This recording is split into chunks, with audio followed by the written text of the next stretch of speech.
Sure, let's do it. All right. Okay. So, what's your name? My name's Natalie*Guzman. And Natalie, where are you from? I am from Arcadia, Florida, Southwest. Okay. So not far from here. How long did it take to drive up here? 2 hours. Okay. And you have a podcast? Are you a podcaster? Yeah, so I have multiple businesses as well as a podcast called Virtual Antics, and we help moms build their businesses from their living room. Okay, that's fantastic. And how long have you been doing that for? I started out as a virtual assistant in 2015, where I opened out my own virtual assistant agency, which turned into a marketing agency, so I have both businesses. And I started the podcast this year after attending PodFest last year.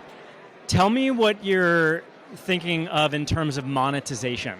Oh, great question. So I definitely want to use my podcast to lead to my courses and my services as a business owner.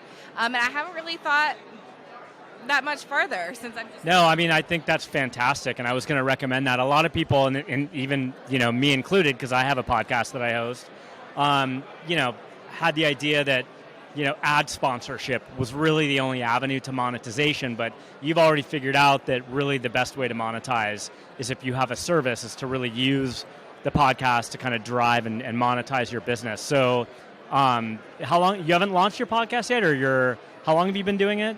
1 day. Okay, 1 day, okay. So, what are you envisioning? Like, what would success look like to you as a podcaster?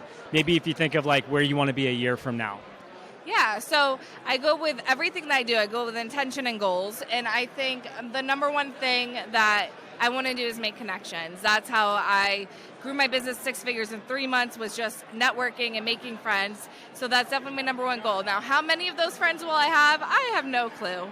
So I'm just thankful for every single one that I end up getting. Yeah, awesome. Well, what do you think about this assertion here that you have to be rich to make it in podcasting?